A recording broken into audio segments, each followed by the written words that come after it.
So now that we have our card prefab made, the next thing that we need to do is we need to create the way to update these different elements on the card to match the data that the card is going to hold. So we're going to need to write a script for this. So we're going to create C# script,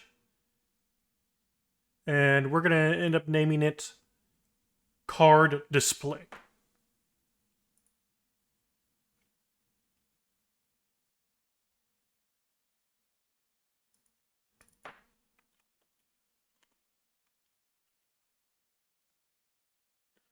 All right.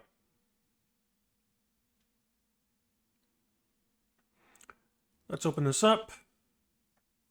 And we're going to, first off, change this to card display. And we're going to need to add at the top using the name of your namespace. Okay? Now, inside of here, we're going to take out our update. Don't need this comment here.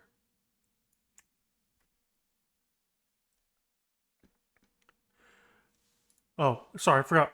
We need to add a few other things up here. We're going to be using Unity engine.ui. We're also going to be using PM Pro.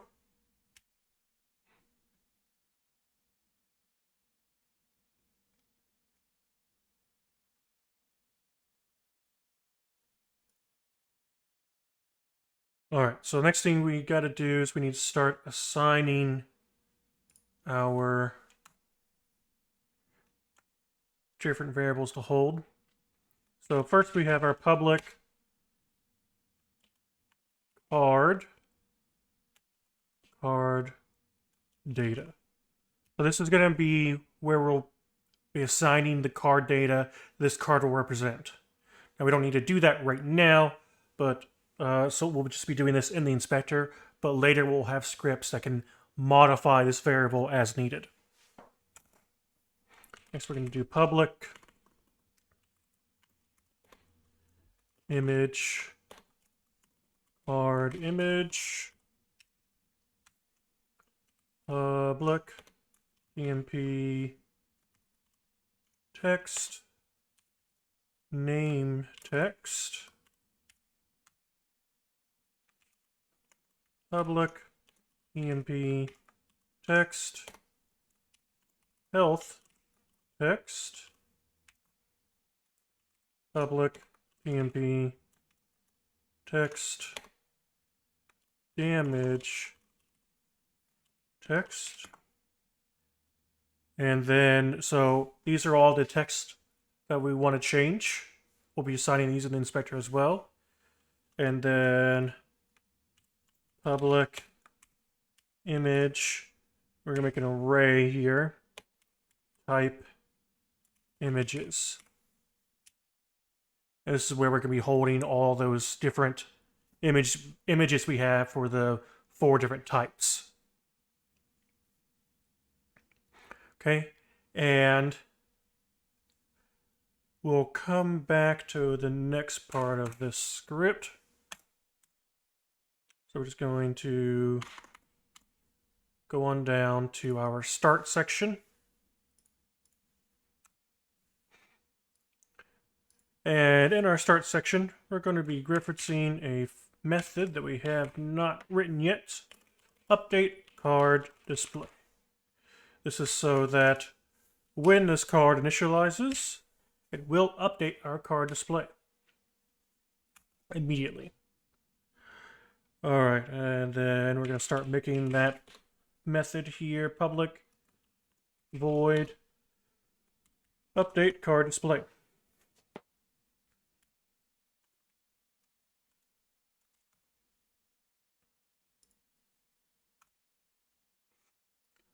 Okay.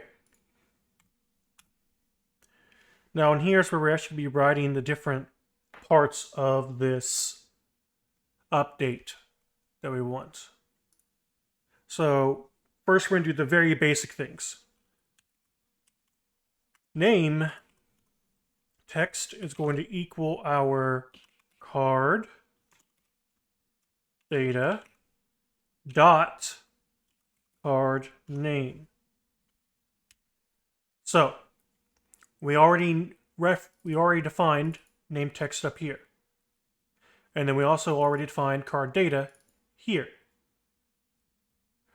So then whenever we are looking at this card data, remember we have this card script over here, then this dot is telling us inside that card data, we need to look for something called card name.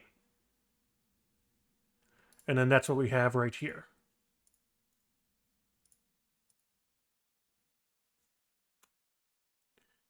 Okay, and then we have our health text, a card data dot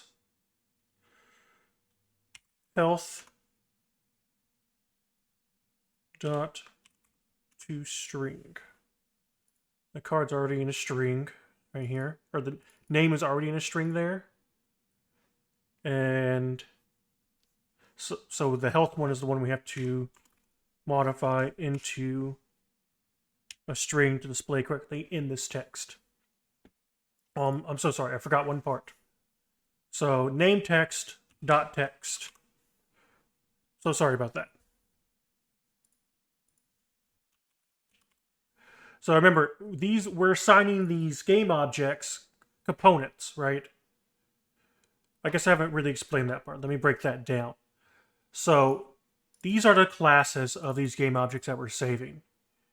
If we go back to our project, we can see that these game objects have these components in them that are those classes.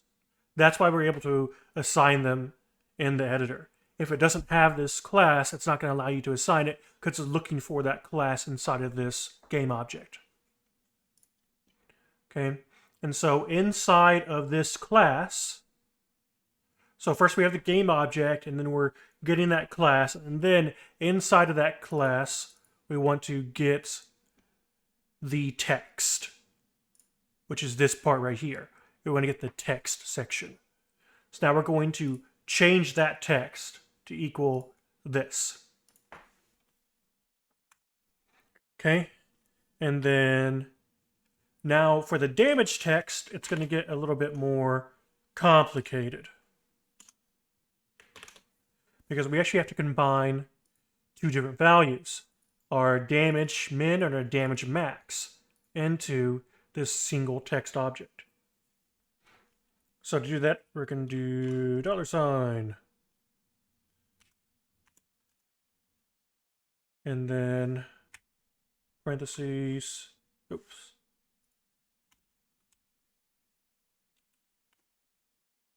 I move my mouse so I can see what I'm typing. So first we want card data dot damage min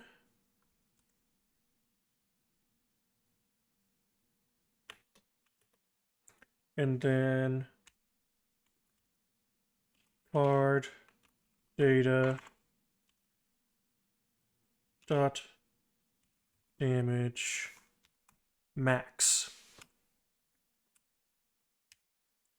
There we go. That's how we're going to combine both of these values into a single text object. So let's go ahead and we're going to save that, and let's hop back over into our project.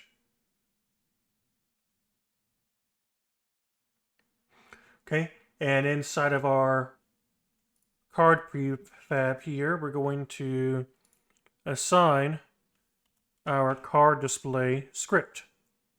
And see, it's going to pop out with all these different variables that we want to assign. So our card image is right here. and then our name text, then our health text, and then our damage text.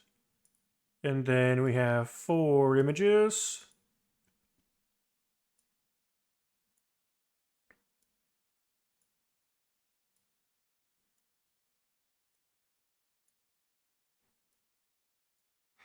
Okay, so you see how it was looking for the specific type of class that is assigned on these different components here. All right, remember, we're inside the card prefab editing this. Okay, we're not in our scene, we're inside the card prefab. All right, so let's just drop back over here. And let's double check, make sure our card prefab has everything in there. Excellent. So we intentionally left the card data blank in our prefab because we're not going to be assigning it in the prefab. We'll be assigning it in our scenes. So let's just go ahead and jump into our card data. Now I assigned them, I just split them up a little bit more so I could be more organized into the primary element that they are, which is going to be the first element. So let's go ahead and take our one of our dark ones here. And want to make sure that to start we have more than one card data available.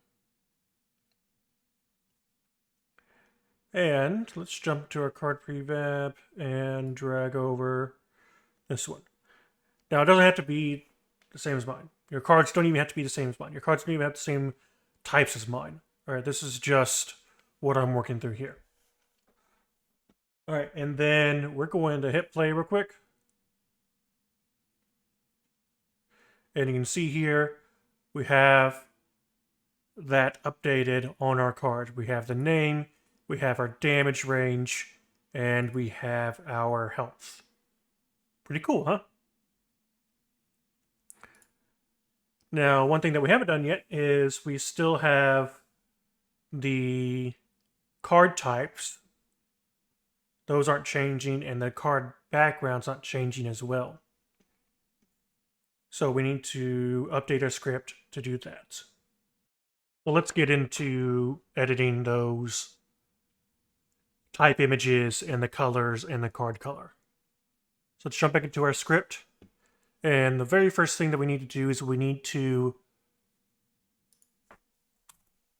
kind of store the colors that we want. So this one's going to be a private. I'm going to make a private array here. Call it color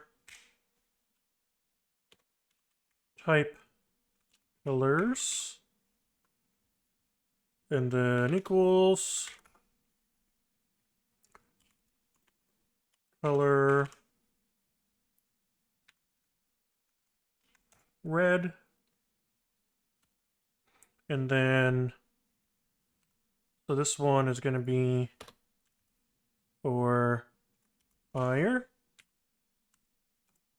And then we need an earth color, which is not really a good one that's stored. So we've got to make a new one. So this one's going to be 0.8. It's a float, it's going to have that F next to it. What we're doing here is we're editing the red, green, blue values. 0.52 F, then 0.24 F. And you can get these values when you're working, oh, wrong thing, sorry. When you're working on here, you know, these values are going to be sort of down here.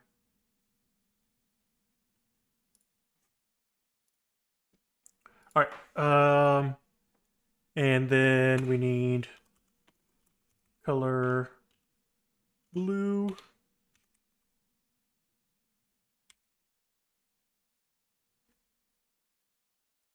Oops, sorry, I forgot.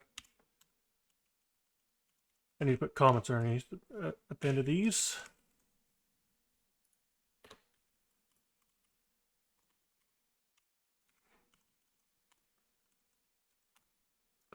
Color magenta. This one's going to be our dark one. Color yellow. Our light. Then color cyan, I think, is going to be for our air. And then don't forget down here, our semicolon. Alright, so now we've got these colors stored. Let's jump down into here. So the very first thing that I want to do before we get to this stuff is I want to update the main card image color based on the first card type. And here we are going to do card image dot color. We're going to set that equal to type colors. And then we're going to look inside of our type colors array.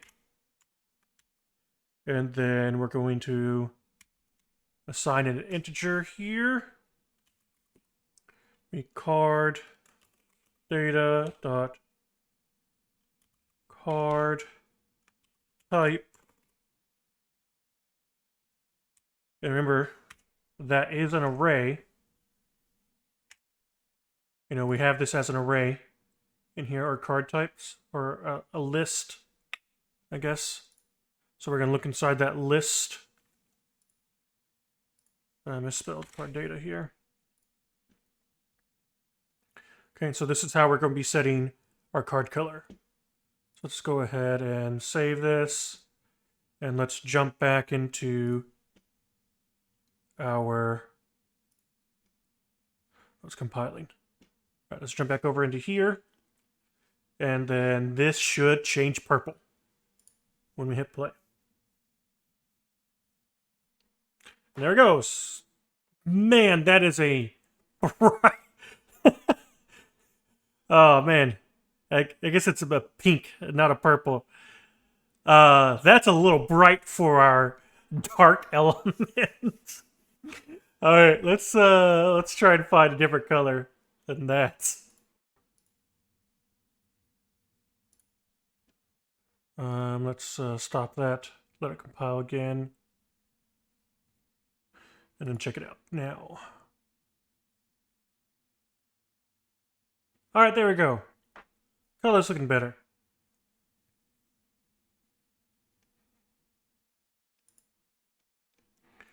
All right, let's hop back into here. So now we've got that figured out, and you can do the same thing with all these colors, which I probably will at some point, just to get us to a more refined state for these colors that kind of match it a little bit better. Right now I'm fine with them how they are for this part of the tutorial. So next thing we want to do is we want to go through those images, right? For the types. Because they can have multiple types, right? So here's where we're going to update type images.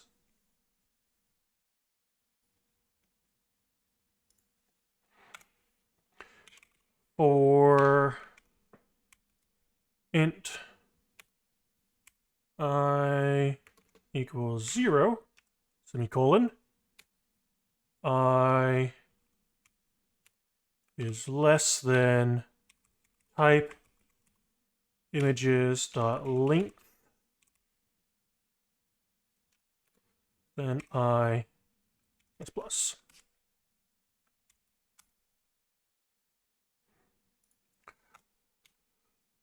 So this is going to be a for loop. If you're not familiar with the for loop, it kind of has three main components of it. So first is where we are designating the variable that we are going to be looping and incrementing. So in this case, it's a temporary variable, and it's I. Okay, and we are setting it equal to 0 at the beginning of this for loop. Next, we have our condition for the for loop. So we're going to keep looping through this until as long as I is less than the length, which means the amount of the type images. And then we have I++, which means that every single time we go through this loop, we are incrementing by 1. And you see up here, we have that type images up there.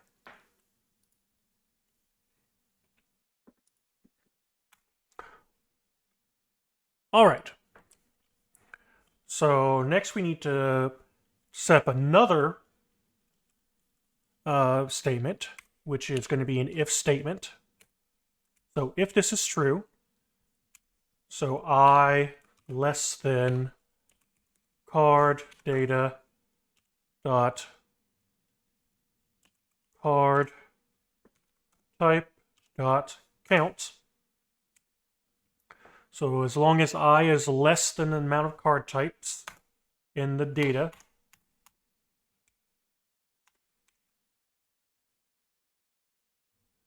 then type images, we're looking inside the image array here, game object, set active, and then true. So we're looking inside this array as long as I is less than the total count of card types. We're going to look at I spot in the image array, and we're going to make it active. So you see how currently in our little thing over here, we only have 1 active. But if we have more than 1 type, then we need to activate these images so they can be seen. We're going to set it active to true. And then type images by dot color. So now we're modifying the color equals type colors. This is going to get a little complicated right here. Int card data dot card. Oh, what did I hit? Card type I. All right, and then we're going to go on down to next part, and then else. So if this if statement before is untrue, type images I. So we're actually just going to copy this down here. We don't need to type it all out again. And but instead of it true, we're going to set it to false because we don't need it active if there's no card type to assign to it. All right, so let's go ahead and save. And then after saving, let's jump back into our project after it finishes compiling. All right, and let's go ahead and hit start. All right, so it looks like we made a little bit of an issue here, which is that it's probably extremely hard for you to see on the video, but we did successfully activate 2 images. You can see them over here. They are activated. But the problem is that this image is so hard to see against the background because it's the same color that you can't see it, right? So what we want to do is we're actually going to want to go in here, and instead of type colors, we're going to do I'm going to rename this to card colors. And then we're going to rename this to card colors as well. And then we're going to paste that here. And we'll change this back to type colors. And then we can change these colors based off of what we think fits best for them. So let's go ahead and come back in here and press play. We haven't saved our script yet, so it still looks a little bit different. Let me come into here. And let's just kind of increase its brightness some. Okay, I think that works pretty well right there. So 0.47, 0.4.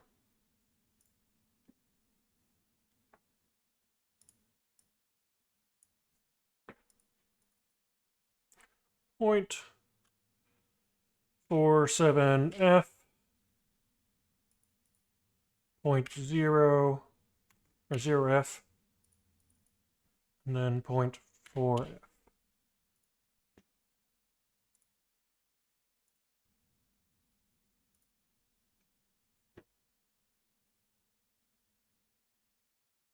Now save that, and then let's hit play right here. And there we go. We've got our new color set up. Perfect, right? Exactly how I wanted it. And I'm actually getting a little bit far on length here in this tutorial. So I think we're actually going to call it there for this one. There are a lot of things I still want to cover, but I think I'll go ahead and make another video for the next part of this, which is, we want to talk a little bit about the damage. Or we want to have some way to indicate what kind of damage the card is going to be doing. And we're also going to start working on our hand, and kind of like holding our hand and having the card move the mouse whenever you click on it. I think that's kind of the plan for the next episode. For your homework for this one, what I would like for you to do is continue testing different card types, which you can do by going into, this card prefab in your scene and changing that. Which, by the way, let's go ahead and set it to none and apply all of our overrides that we got going on here. Okay. So for your card data, just keep testing out your different card types, and I want you to modify your colors here to where they all look pretty good. We want our card backgrounds to be darker and our type colors to be brighter. All right, and that's about all that we have now. If you want a little bit more of homework, we'll probably go over this at the beginning of the next video, but a little bit more homework you could try is try modifying this little icon for the damage to reflect our primary card type damage. If you can't figure it out, no big deal. We'll cover it in the next video. And that's about all I have for you. Thank you so much for watching. If you have questions or need help, please join our Discord. It's going to be in the description of this video, and I'll be happy to answer any questions that you have. Thank you so much, and have a wonderful day.